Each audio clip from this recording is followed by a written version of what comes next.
یعنی ہمارے ستپن کا مرم کیا ہے؟ ہم کو اس ستپن دھرم میں جنم ملا ہے، کیوں ملا ہے؟ اس کا کیا مقصد ہے؟ اس کا کیا بید ہے؟ اس کا کیا راز ہے؟ اگر مومن سمجھ جائے تو اس کو پتا چلے کہ ستپن دھرم کتنا مشکل سے اس میں ہم کو جنم ملتا ہے۔ جس طرح مولا نے فرمایا کہ بیجا جٹلا دین چھے تے જાહેરી ના دین છે، તમારો دین છે તે روحانی છે۔ روحانی અને જિસ્માની દીનમાં કેટલો બધો ફરક છે તેનો તમે ખ્યાલ કરો۔ آپ سوچیں کہ یہ فرمان ہم کو مولا فرماتے ہیں، اس کا کیا راز ہے؟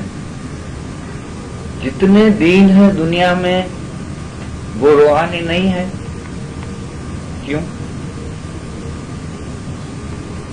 کہ ان کے پاس روحانی پتا نہیں ہے، ایک بات۔ دوسری بات، ان کے پاس روحانی علم نہیں ہے، دوسری بات۔ تیسری بات، ان کے پاس مرتضیٰ علی کی شناخت نہیں ہے، پہچان نہیں سکتے ہیں کہ مرتضیٰ علی ہے، یہ خداوند تعالیٰ کا اوتار ہے، اور مرتضیٰ علی سراپا نور ہے۔ اسماعیلی پسبا دوسروں کو یہ بات ہضم نہیں ہو سکتی ہے، کیوں؟ کہ ان کے پاس اتنی روحانی قوت نہیں ہے۔ اگر دوسرے کسی کو یہ بات آپ کہیں گے تو وہ سمجھے گا تو نہیں، بلکہ وہ دھیان بھی نہیں دے گا۔ جس طرح ایک مثال لے لیں کہ ایک چھوٹا بچہ ہے، دودھ پینے والا، مہینے 2 مہینے کا، آپ اس کو بڑا مرغی کا ڈوز دیں گے تو وہ ہضم کر سکے گا؟ اگر آپ زبردستی بھی اس کے منہ میں ڈال دیں گے تو وہ اس کو جلاب ہو جائے گا، ہضم نہیں کر سکے گا۔ یہ راز کی بات صرف اسماعیلی جانتے ہیں، جس کے پاس مرتضیٰ علی ہے۔ چوتھی چیز کہ جو ہم صبح میں آب شفا نور کی پیالی پیتے ہیں، وہ دوسرے دین میں کہیں ہے کہ روز اس کو آب شفا ملے، نورانی گھر ملے مولا کا، وہ بھی نہیں پی سکتی۔ دنیا میں کسی کے پاس سچا اسم اعظم ہے؟ بہت سے لوگ اسم اعظم کی بات کرتے ہیں یا ایک دوسرے کو دیتے ہیں، کرسچن وغیرہ، ابھی ہم نے بات سنی، لیکن وہ سچے گرو نہیں ہیں۔ ان کو اپنا علاج پتہ نہیں ہے تو وہ دوسرے کا علاج کیا کریں گے؟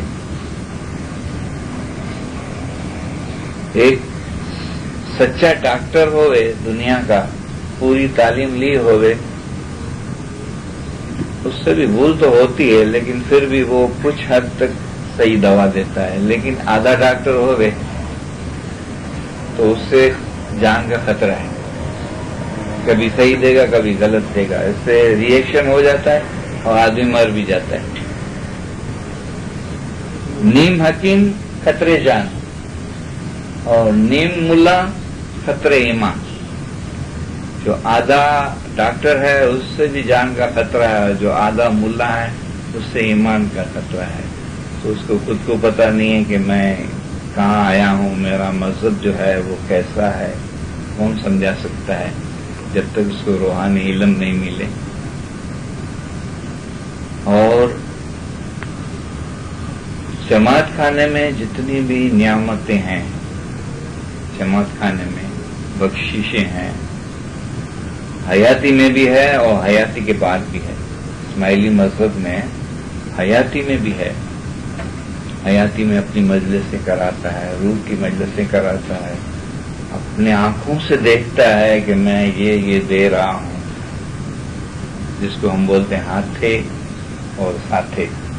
پتہ نہیں پیچھے بچے ہیں، اولاد ہیں، گھر والے ہیں، کرتے ہیں یا نہیں کرتے ہیں، لیکن اس نے جو کیا تو وہ اپنے ساتھ لے جاتے ہیں۔ اگر پیچھے ہمارے رشتے دار یا کریں گے تو وہ تو بچوں کا اور ان کا ایمان ہے نا، 99% تو ان کو فائدہ ہوتا ہے، اور ہمارے روح کو 1% فائدہ ہوگا، 99% جو مجلس کراتے ہیں، جو پیچھے سے کام کرتا ہے اس کو فائدہ ہوتا ہے۔ اور دوسری اور بھی بخشش ہیں منڈلی کی، یہ چیزیں دنیا میں کدھر ہے۔ اور پھر مولا فرماتے ہیں کہ ہمارو مذہب مگج تھی بھرپور چھے અને તેમાં નૂર ભરેલું છે۔ بتائیں کوئی بول سکتا ہے ایسا؟ کسی کے پاس ایسی چیز ہے کہ میرا مذہب مگج سے بھرپور ہے اور اس میں نور بھرا ہوا ہے؟ پھر ایک چیز مولا نے اور بھی فرمائی کہ جو તમે એના ઉપર બરાબર ચાલ્યા જશો તો તમારે ગામ પહોંચી જશો, એટલે કે તમારા અસલ નૂરાની મકાને પહોંચી જશો۔ یہ بخشش ہمارے لیے ہے۔ اور دنیا میں اسماعیلی کتنے ہیں، غیر اسماعیلی کتنے ہیں، مسلمان کتنے ہیں، کرسچن کتنے ہیں، ہندو کتنے ہیں، یہودی کتنے ہیں؟ لاکھوں کروڑوں انسان ہے، لاکھوں کروڑوں بلکہ اربوں انسان ہے۔ وہاں کہیں بھی ہم کو جنم نہیں ملا، نہ کرسچن میں ملا، نہ پارسی میں ملا، نہ ہندو میں ملا، نہ شریعتیوں میں ملا، نہ ظاہری دین والوں میں ملا۔ روحانی دین میں مولا نے جنم دیا، اس کے لیے کبھی ہم نے سوچا ہے کہ کیسے ہم کو اس 56 دن میں جنم ملا؟ تو علم میں ہم ڈھونڈیں گے تو ہم کو پتا چلے گا کہ ہمارا مذہب کتنا نورانی ہے، اور ہم کو ملا یہ مذہب تو اس کی کیا وجہ ہے؟ تو گنانوں میں فرماتے ہیں کہ પૂરો પૂર્ણ વિના ક્યાંથી પામીએ એવો સાચો તે સતપંથ સાર।